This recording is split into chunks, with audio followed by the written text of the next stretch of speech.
And welcome, everyone. It's that special time of the week again. It's time for another installment of Cape TV penultimate episode edition, Matt. It seems like a lot of the shows we're watching are heading into the final stretches right now.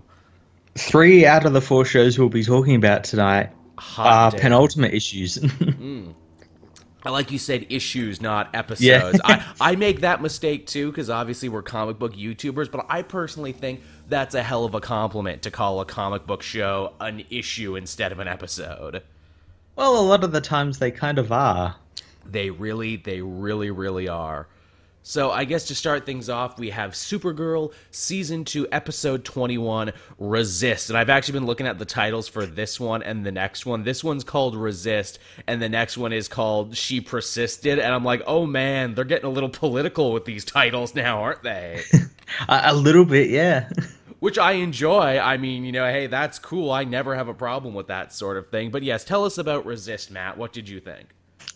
Resist is obviously the penultimate issue See, now we're just episode going to keep of. doing it now. We're gonna keep doing it. I said to myself before, I'm not gonna do it this time. I'm not gonna do it this time, but I did it anyway. It was the penultimate episode of Supergirl season 2, which saw the Daxamite army, or the people of Daxam, come to Earth, and they're sort of setting up shop in National City. They've taken over the DEO. They've completely destroyed it, and as the title suggests, Supergirl and a bunch of other small DEO agents, Guardian, her sister, and Cat Grant all sort of form a resistance. Nice. Yeah, and we get a really cool moment with Cat Grant where Supergirl saves her from Air Force One, which blows up. And it blows up, and that reveals that Linda Carter, the President of the United States, is an alien. Oh, and shit. this was actually hinted at like ages ago, and they never really did anything with it. And I actually kind of forgot about it until this episode, because I thought, like, oh, is she going to be evil? Is this going to be like a big fight between, the ex Wonder Woman and this new Supergirl and everything? Hilarious. But no, she's a good guy. She helps Supergirl out because she's for aliens coming, but not aliens that want to destroy the world, like the Daxamites do. Or the Dominators, which we'll talk more about the Dominators later. Yeah. And the subplot in this episode is the marriage of Mon-El to Lena Luthor, which Terry Hatcher's character wants to do, is sort of like one of those unity things between two nations, sort of thing. A marriage of convenience, a publicity wedding. Yeah, pretty much that. And Supergirl has to save her and Mon-El from Rhea and everything. They get onto the ship and they got to save him and everything, and then their whole plan gets fucked up by the arrival of Superman. Oh. Who is helping the Daxamites. Oh, shit. Is he brainwashed? What's the deal there? Do we know?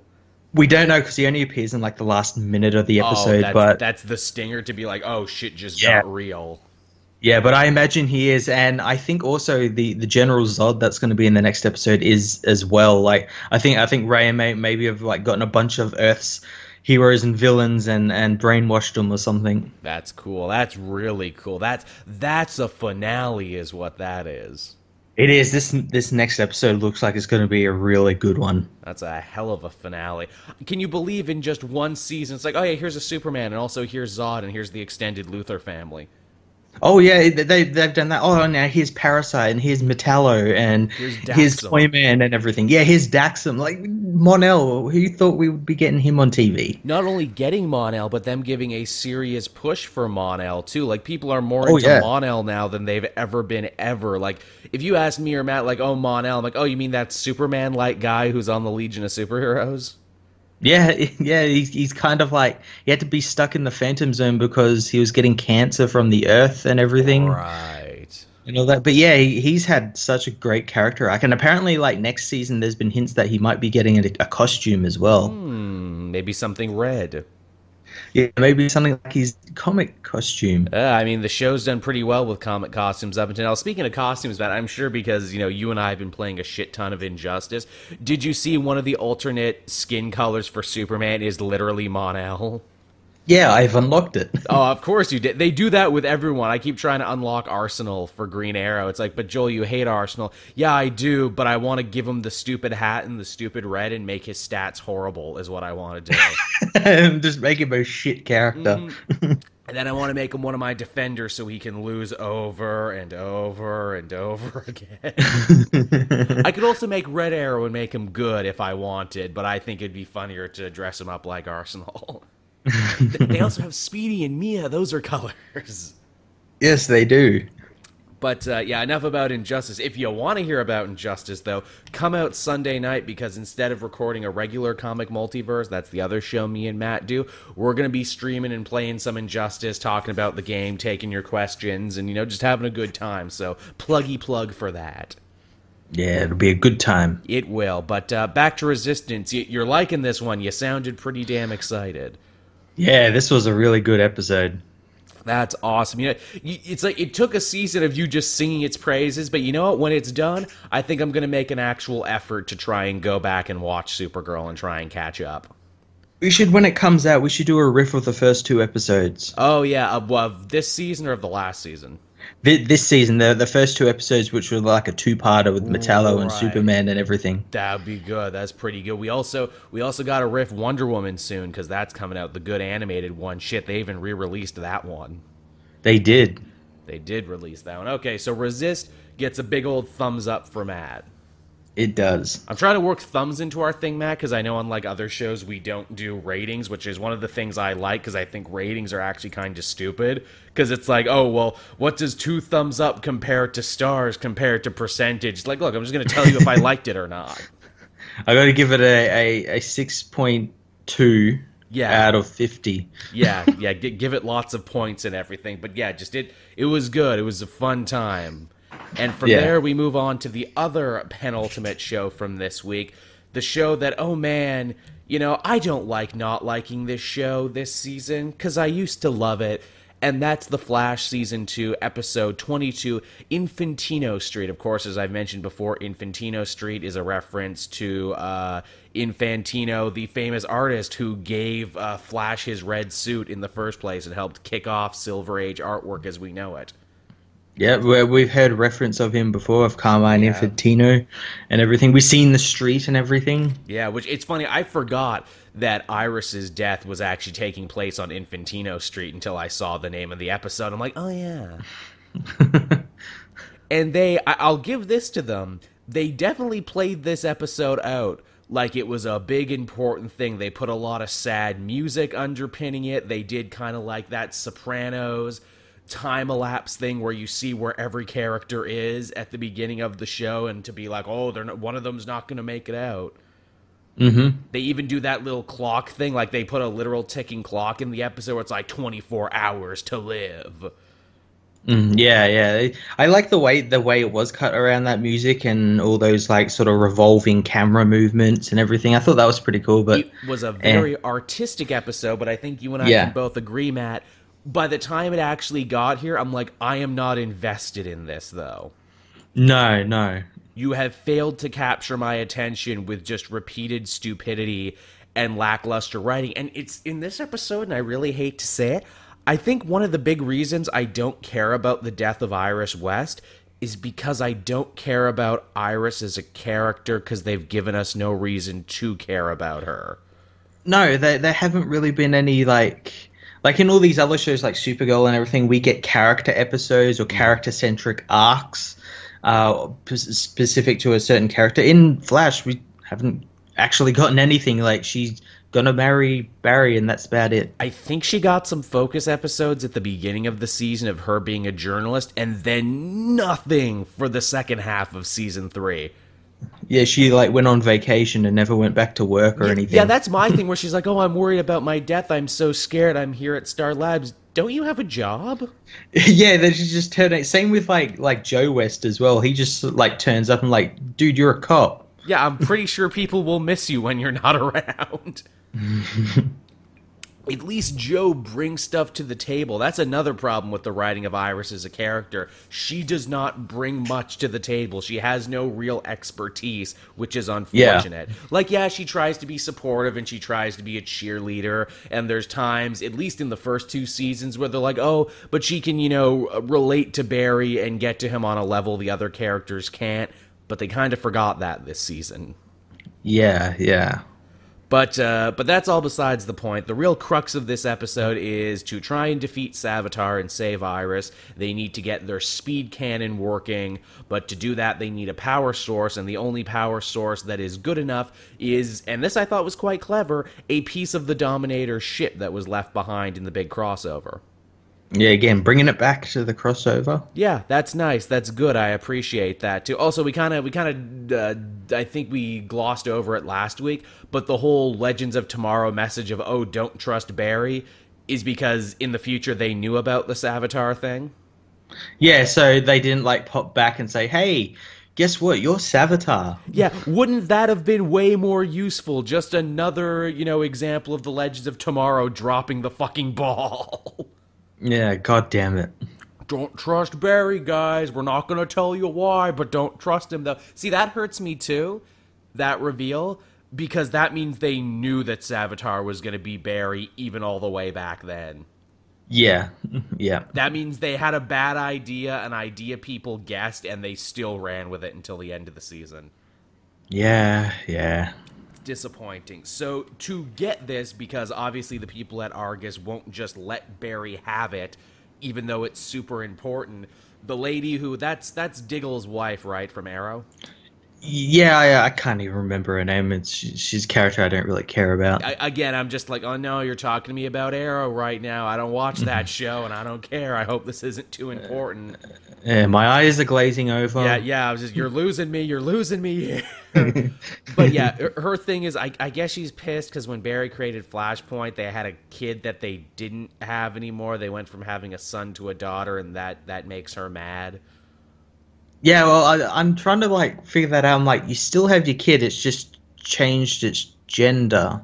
Like, I can understand how that might be bad and everything, but it's not as though it's like, oh, because now he changed it, our son died in a fiery car wreck or something. Yeah, I mean, I guess it's hurtful for the mother because it's like, I remember a child I don't have anymore. It's like they're dead. I'm not saying her feelings aren't valid or anything. I'm just saying it's a weird thing to hold hostage over a woman who will literally die if we don't get this power source. And in the end, it doesn't matter because in the end, she's just like, oh, I was testing you, Barry. I was always going to give it to you.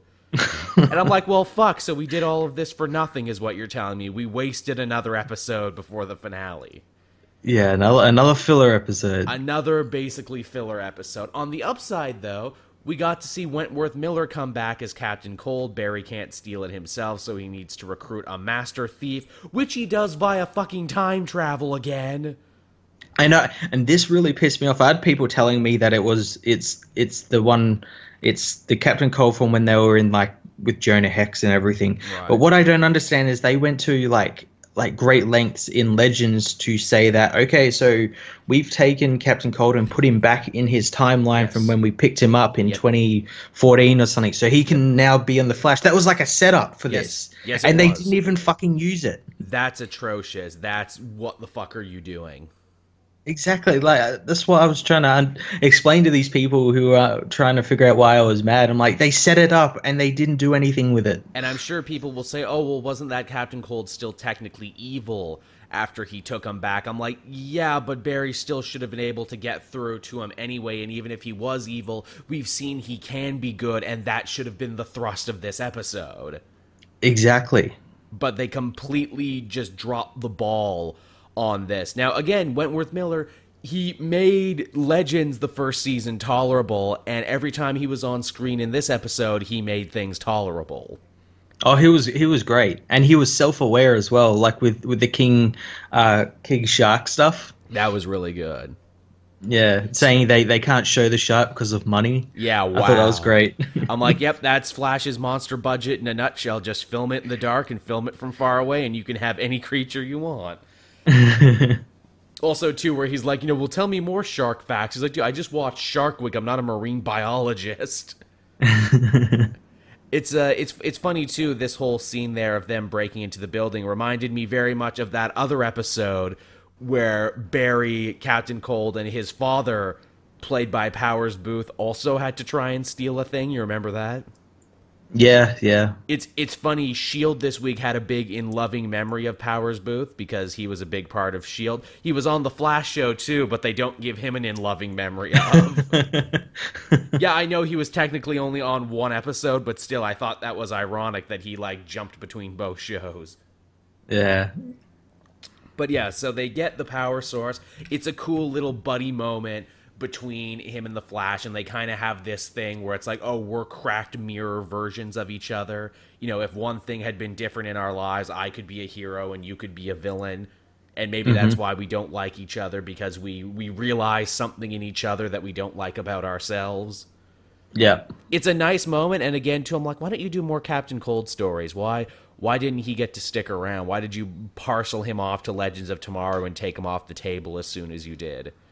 I know, it's frustrating as well because, like as you said, he's like some of the best stuff is given to him. Yeah. And it's like wasted in Legends, and I guess they have to work around his schedule as well because he's doing Prison Break and whatnot. Yeah, I didn't consider that. You're right. But still, like, why did he disappear from the Flash? Yeah. He should be so important. I mean, Captain Cold was the Flash's arch nemesis for decades in the comics. Yeah. He even gets a good joke in there. It's like, if Cisco saves us, tell him I'll put in a good word with my sister, because that's a nice bit of continuity that Cisco was totally into his sister, Golden Glider. Yeah, but the thing is, like, how would he do that anyway? Because Barry dropped him back off in like 1800s. Time mail. And he never made it back because he died. Yeah, he'll pick up the time phone and say, "Hey, what's up?" But yeah, I mean, it was okay. I would say it was okay for what it was. We eventually did get the whole big emotional death of Iris thing, which we basically knew was coming. Mm-hmm. Because they gave us a ticking clock where it's like, she's not getting out of this. She's going to die at the end of this, and she did. Yeah, yeah. And I wish I could feel bad about it. I just kind of felt nothing. Which is almost worse than feeling like, wow, that was bad. It's just like, I am indifferent to this tragedy. Yeah, it's kind of like, well, there's not really any weight behind it. No, I was more interested actually in the Cisco story of him going to fight Killer Frost, because that was actually a good build-up they've done all season. Yeah, they've been teasing that all season, and we saw like a possible future of that as well in the episode two episodes ago. Yeah, you would hope Barry filled him in on what happened and said, "Hey Cisco, protect your hands." "Hey Cisco, when she goes left, you gotta go right." Just telling you that right now, and don't be afraid to, like, I don't know, kick her in the shins or something. Because I have seen what happens when you lose, and it's not pretty. I will give credit, though, to Evil Barry Savitar, because once again, he must listen to our show, Matt, because no one bothers to, like, protect themselves from a Barry who knows where they're at all times. Again, no one changes the locks at Star Labs, even though Killer Frost just let herself in last week, and now, once again, Evil Barry just lets himself in wearing Good Barry's clothes. That, if nothing else, was kind of fun, where I'm like, okay, at least that was a clever plan. Yeah. Also, like, when they sent like Joe and Iris and everything over to, was it Earth 3? That was a smart idea, too. Hide her on a different Earth. That was smart, but I was thinking, like, okay, this is that Harry Wells that's actually, like, competent. Yeah. So, like, why doesn't he, like, take them somewhere else instead of just sitting them just in front of the portal? Or also, too, reminding us that Harry Wells, too, the smart one, exists. Why did you go through all the trouble to find this other speed scientist when you could have just jumped to Earth 3 and asked Smart Harry for help?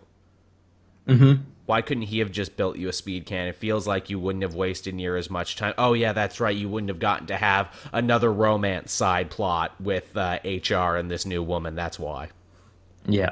And also, HR couldn't feel bad about blurting it out, which I love. He's like, "Oh, what do? I bring nothing to this team." And I'm like, "Don't remind me you bring nothing to this team. I forgot about that until you mentioned it." Yeah, do you want us to? Do you want to make us angry? Because that's how you make us angry. Yeah, come on, Tom Cavanaugh. I don't want to be mad at you. You're so good. But he's like, oh, but I inspire people, though. I inspire this other woman, and I've invited her to join Team Flash now, and I also told her your secret identity. I'm like, that was not for you to tell. Well, she was going to find out anyway. Barry can't keep that in the bag anyway. He has to tell everyone he knows. He has secret identity. Tourette's is what he has. I'm Barry out. I'm Barry out. I'm Barry out. Sorry. I have a problem. Also, too, I'll forgive HR because he was trying to bone this woman, and that was the best way to get on in there. Yeah. Regarding the secret identity, I just remembered something in Supergirl. Like when Guardian confronts Cat Grant immediately knows it's Jimmy Olsen because of the eyes. Uh-huh. And I guess, too, they want this woman to join Team Flash, which, here's another thing for Season 4. Trim the numbers in Team Flash. You have too many people now. Oh, it's just going to keep growing. Well, although here's the thing, I guess maybe Killer Frost will stay evil, so she's out, and Iris is dead, so that's 2 down, and you got Julian in there, and you got this other woman in there, so I guess we lost 2 but gained 2, so we didn't grow at all. I don't know about Killer Frost. I think she'll probably come back, mainly because she's good in the comics at the moment. Right, maybe she won't come back all the way. Maybe they'll put her in prison like they did in the alternate future, but she'll eventually build up to like a heroic redemption where it's like, no, I'll use my powers for good. Yeah, or they'll keep her in prison and she'll willingly stay in prison but help them from prison. Right, like Hannibal Lecter. Yeah, pretty much. Hey, there's another dropped storyline from this season. What the fuck happened to Caitlyn's mother? Gone. Yeah, remember there was a whole thing when she got her power, she went to her mother who is rich and owns this evil corporation, and she was a giant bitch, and she was clearly trying to manipulate her powers for evil. Then we never saw her again? Yeah, I imagine she'll appear when the plot needs her to. That feels like an aborted story arc, doesn't that? Like, here's a whole thing we had planned to get her to Killer Frost, but we said, fuck it. Yeah, tied into Savitar. Yeah, I guess so. Maybe Caitlyn's mom was supposed to be Savitar. See, I'm just thinking of all these different superior versions of who Savitar could have been. But yeah, so that was Infantino Street. I would give it a thumb very much to the side. Much like the previous episode, I would have been kinder to it if it happened earlier in the season. Now it just feels like they're wasting time. Yeah, it's just sort of they're just spinning wheels until next week. I mean, really, all you needed to watch was the beginning and the end, because those were the only things that had any actual continuity bearing on the show, that had any development and stuff happening. Mm-hmm. The middle was just kind of a time sink. No one really needed to do anything. Nothing was ever really at stake. No. But Wentworth Miller was fun, wasn't he? Yeah, he's always fun. He's always fun. Wentworth Miller, thumbs up. This show, thumb to the side.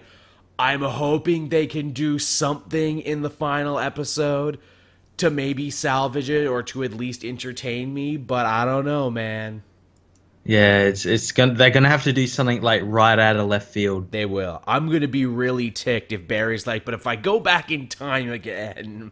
No, Barry, it's not how it works. Stop. I actually asked in the comment section of the last week's episode, and people were nice enough to write in, where I'm like, what did Barry learn? Like, Barry didn't learn anything this season. And a fan said, it's like, well, I think the lesson he should have learned and should have taken away from this season is that time travel is bad and selfish and ultimately super destructive, but oh wait, he keeps doing it anyway. And it's getting, like, more frequent and, like, just more of like a common thing, like, I'll just go back in time and grab Captain Cold from this point in time, The writers are using it as a crutch. Yeah. Also, too, it's like, Savitar only exists because you messed with time in the first place. So your cure for this is to continue to mess with time. Or maybe if I fuck it so much, it'll just revert back to normal. Look, I broke the vase, but maybe if I crush the vase pieces into dust... and then blow the dust away, then it won't be a problem anymore. But okay, so from on to that one that was kind of disappointing to one that I think Matt and I enjoyed a lot more, and that was Agents of S.H.I.E.L.D. Season 4, Episode 22, World's End, the season finale of Season 4. Oh God, was it a season finale? What a doozy, movie quality, you could say. Oh boy, it was really good. We see the return of Robbie Ray as Ghost Rider, who is as cool as ever. Yeah, and he's got some new skills. He does. Man, I got computer hacking skills. I got nunchuck skills. I went to hell skills. I can now make those sling ring portals. Yes, now I can by spinning my chain around. Yeah, and as we thought, he's there to hunt Ada down, who is now human, inhuman, kind of both. Human, inhuman, Darkhold incarnate. Yeah, yep. I like how Ghost Rider says, wherever there's evil magic, the Ghost Rider must go to punish it. And I'm like, oh, that's a take on the old Danny Ketch, wherever innocent blood is spilled, the Ghost Rider will come. Yeah, yeah. I like them respecting the lineage of Ghost Rider, but changing it just enough to fit the show. Mm-hmm. Ada, of course, and the actress, wonderfully evil, wonderfully freaking out. I love that her motivation for wanting to destroy the entire world with dark magic is due to the fact that she, got broken up with and is very upset about it. Yeah, her new emotions. Yeah, I'm feeling every emotion at once, and it's making me very angry and very horny, and I am basically 2 years old. I'm having a temper tantrum, but I also have superpowers and can kill you. Yeah, and that's the only thing that's happening. The framework is kind of like falling apart because of Ada. Ada's kind of like just destroying everything. It's an apocalypse. It's a literal apocalypse, and Yo-Yo picked the worst time to go in there to try and save Mac. Goddamn Yo-Yo. Yeah, that's the things we do for love, Matt. And oh man, the tragedy of Mac slowly but surely realizing that none of this is real. His daughter isn't real, and he essentially has to watch her die all over. Oh my God, the scene where she just disappears is great. Is great. Oh my God. Shredding. It's the feel bad moment of TV this year.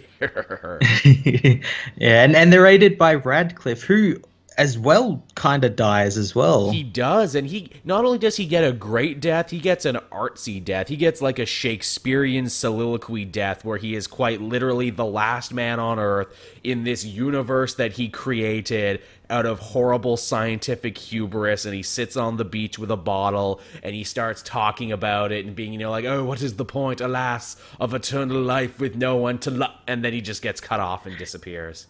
I was kind of shocked. I thought they were gonna let him like sort of talk for a little bit, and then he would just like watch the world, like the sun like will extinguish itself or something. But he just disappears, and glass falls on the ground, and it was great. An amazingly artsy end to probably one of the best characters to come out of this show. Yeah, I'm sad he's dead. I know, what a weird and wonderful arc he had from like season 3, the end of season 3 to all through season 4. Yeah, it was great. They'll find he had a spare LMD around, or they'll find his identical twin, or his ghost or something, because now we know ghosts exist. He'll come back as Ghost Radcliffe. No one ever stays dead for long in comic book land. That's the best part about it, Matt. He'll be dead just long enough for us to miss him. Yeah. And again, too, with Ghost Rider's return, Ada starts getting all freaked out because, oh no, Ghost Rider is the only thing that can hurt her. Yeah, when he like throws the whip around her arm and it like almost burns her arm off, I like that because she's like, oh fuck. Yeah, this can hurt me. This guy is for real. What a beautiful comic book moment, too, where it's like, yeah, so, the guy in the Satan muscle car has to defeat the robot woman who isn't a robot anymore but has magic powers for her and her Russians and other secret agent robots from trying to destroy the world. It's like if you tried to describe this final episode to someone who's never seen it before, you'd sound like a crazy person. It's funny, one of my friends... He watches the show on and off, and he hasn't watched it since like season 2. Right. And I like said to him, like, oh yeah, it was really cool when like Coulson became Ghost Rider and everything. He's like, wait, what? Yeah, that's the money shot, as they call it. They do this big, long roundabout thing to lull Ada into a false sense of security. Fitz trying to talk her down. Gemma being like, I don't give a fuck. Yeah, yeah. They use the Gemma LMD to like trick her. So good. Just the image of like Gemma with an MP5 shooting Ada over and over again is a pretty sweet image. Yeah, even though it doesn't do anything, it just makes her feel better. It is. It was totally a moment of like if you could put like a subtitle on it, would be like "Hands off my man, you dirty hussy." And that Fitz still feels really bad about everything he did and is still beating himself up about it all this time later. Yeah, he wanted to actually take the blame for everything. Yeah. He was telling like the team to escape and he'll stay here and get arrested by Talbot. Yeah, he was totally rich. Oh man, Talbot got owned in this episode, didn't he? Oh God, did he ever? And yet didn't die. I love this idea that Talbot is a tough motherfucker, that he can get shot in the head from point blank range and not die. Ooh, maybe they can bring him back as some sort of Hulk, being like, yeah, you were gonna die, Talbot, but we had this leftover gamma serum we shot you up with. Because imagine that if they had Talbot Hulk, because they have a guy in USA Avengers now who's a general and a Hulk. Imagine if they did that. Oh, that'd be great. To be like, look, to keep up with you superpowered folks, I can be a Hulk for an hour every day. It'd be great for TV because you would only bring it out when it was really important, and you could do that thing where they film him in the dark and from far away. And he could be bright red, and it would be great. But yeah, I mean, this episode, so much going. You mentioned the Coulson as Ghost Rider thing. I didn't see that coming. I didn't either. I'm like, wait, what? I actually kind of had to like take the episode back a little bit. I'm like, did I miss something? Yeah. Because I originally thought like, wait, so he can like transform himself into other people and then become Ghost Rider? What's going on? It was so beautifully set up because earlier in the season we saw Ghost Rider go into Mac when there was no one else around. Yeah, yeah. And the idea that Ghost Rider wanted Ada so badly that it was willing to even go into the body of someone else it didn't want to and then come out at the last minute. Yeah, well, I also like, Coulson made a deal with it. Yes, we don't know what that deal is, but it's something. But it's something important that he will be beholden to a literal spirit of vengeance, something horribly demonic. Yeah. Even Daisy gets a nice bit of coming full circle all the way back from the beginning of the season when she was, like a rebel and a rogue and didn't want to join up with the team and she'd given up on teamwork. Now she's the one, preaching the benefits of teamwork and telling Fitz, don't run, don't feel like you got to do it all on your own. We're in this together. Yeah, nice role reversal for her. It is. It was a very nice role reversal. And I'm like, man, they're really thinking of this in terms of season. They're closing up character arcs that I forgot they even started back in the beginning. Yeah, yeah. It's very rewarding if you sit down and watch all 22 episodes in a row. Mm-hmm. And then they go for Spy Breakfast, and I love Spy Breakfast. Now, do you want some pie? We got strawberry, rhubarb, and banana chocolate cream. I'm like, ooh, banana chocolate cream, I want that. But then they ruin breakfast. Yeah, because S.H.I.E.L.D. or not S.H.I.E.L.D. come and arrest them. Some shadowy group of people arrest them. And again, here's my theory, because obviously the big stinger is Coulson wakes up in space. Yeah, and the showrunner said that's not like some red herring, that's actually space. That's really cool. Here's my thing. What if the people who arrested them weren't agents of S.H.I.E.L.D.? What if they work for, like, the Inhuman royal family, and this is the tie-in for S.H.I.E.L.D. and Inhumans? Oh man, that'd be great. I even like said to people like maybe this is like the introduction of Sword. Ooh, yeah, because remember like this show's like a Joss Whedon creation. Joss Whedon kind of created Sword, so he did, yeah, and that's a trigger they haven't pulled yet in 5 seasons. So sorry, 4 seasons. So for season 5. Let's do the fuck out of Sword. Let's do some aliens being like, yeah, well, you guys have been fucking around on Earth. We're dealing with extraterrestrial threats. We're basically the Men in Black. Oh, that'd be so great. The sad thing is we have to wait until January. Well, we got lots of stuff to keep us busy until then. That's true. That's true. And I mean, when it comes back, it'll be that much good because of it, because I'm sure they'll have all these other Marvel movies to work around and everything. Mm-hmm. So yeah, World's End, really solid conclusion to a really solid season of television. It was really great. Once again, if you gave up on S.H.I.E.L.D., you should really go back and watch this season now, because basically everything everyone was complaining about gets answered and then some in this season. Definitely, it's a completely different animal of a show. Oh yes, it is. And heck, you could just watch the Ghost Rider arc. You could just watch the LMD arc if you wanted. Mm-hmm. It all ties together quite nicely and ended up being super satisfying at the end of it all. It does. So yeah, there you go. Agents of S.H.I.E.L.D. gets a very strong thumb up, and I guess we won't be talking about this one next week, will we, Matt? No, no, we won't be talking about it for a while. Yeah, yeah. So moving on from there to the last show we're going to talk about this week, another penultimate episode. The finale is actually airing tonight as we record this, but as always, Matt and I can't watch that and do the show at the same time. It would just be too much. Mm-hmm. But that is Samurai Jack Season 5, Episode 9. And this episode both confirms a lot of the stuff I was freaking out about in the previous episode, Matt, and also goes in a completely different direction. It does. It was kind of like an awkward comedy. Yes, it was. So, I mean, obviously, the previous episode was probably the horniest episode of Samurai Jack ever done that ended in Jack and Ashi kissing. And I had assumed where it's like, yep, they fucked after that. Yep, that's... why else would you play Dean Martin in the background if fucking didn't take place after it? That's get down music is what that is. Only for the episode to pick up literally seconds after that and them to both be like, oh, well, that was awkward. Oh, geez, I'm sorry.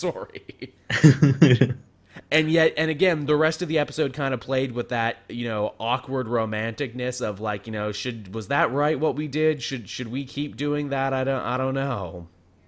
Yeah, they sort of have to like. I like that they were living in like it was like giant robots and stuff. Mm-hmm. I thought that was really cool. That was nice. That was a nice touch. Also, Jack talks about his past and talks about his childhood and his family because he actually has someone to talk to now that wants to know more about him. Yeah, this is kind of like the first time we've sort of learned a little bit about his past. Like, we see flashbacks to his dad, and his dad gets episodes devoted to him, but it's rare that we get Jack to tell us about it. Yeah, and over, like, a campfire. Yeah, he's telling, like, a story and everything. I'm like, oh, well, that's cool. And then, of course, they do the oh-so-standard hero thing of, like, oh, I think I love you now, I care about you, which means I can't allow you to get hurt, which means I have to go on this final battle with Aku alone. Mm-hmm. And they do, and, Scaramouche comes back. Yeah, he gets his new body. He's not just a head on like tentacles now. He gets a new body and it has a dance off with Aku. He really does. I like Scaramouche's whole side plot of this season. It's like, oh, I need to go back and tell Aku that Jack doesn't have his sword anymore. Only by the time he gets there, Jack has his sword back. That's some funny shit there. They have their fight off. Now, it's interesting that we've actually seen very little of Aku in this final season. Mm-hmm. Probably for the best, I would say. This is probably the most Greg Baldwin, I think, does his new voice now, actually got to talk. Yeah, he did. And this is like the most we've ever seen of him. Yeah, where he's actually just like hanging out and doing shit in his like actual true final form and everything. And we actually get to see, the birth of the Daughters of Aku, that cult, and Ashi and everything through his eyes. He had no idea, for the most part. No, he's like, oh crap, you're like technically my true daughter. Oh, that's pretty cool. That's interesting. Here, have a symbiote and go and attack Jack. It's literally a symbiote. Man, her transformation is so cool because it looks like her mother, but she's got the flaming eye thing. Yeah. And then, they have a wicked awesome fight, and Jack, of course, comes to that realization where it's like, no, I can't hurt you, I can't take your life, I yield. And then to have her come back and be like, no, Jack, you have to kill me. I'd rather die than live like this. Mm-hmm. It's really heavy, isn't it, Matt? It is. And then Aku gets his sword. He lifts up the sword, and did you notice when he lifts it up, it's the exact same, kind of watercolor cutaway thing from the opening when Jack picks up the sword? Mm-hmm, yep. So leading into this final episode, everything's fucked.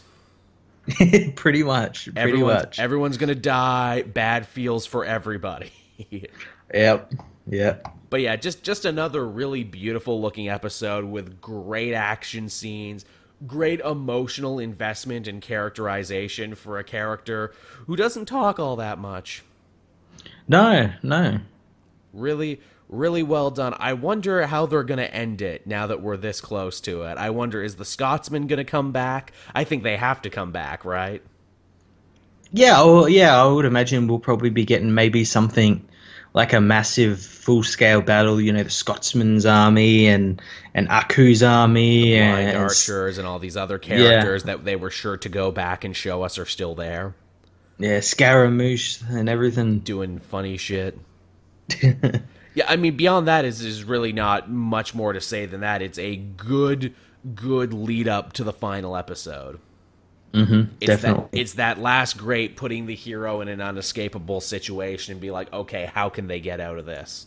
Yeah, it's going to be really cool to see how he gets out of that. Yeah. And yeah, I mean that's airing tonight, so Matt and I will know by tomorrow.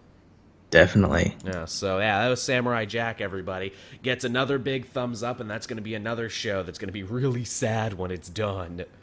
It is, and when it's done, it's probably going to be done for good. Yeah, I mean, unless it does crazy awesome numbers and Cartoon Network's like, hey, you know what, maybe we can do something else.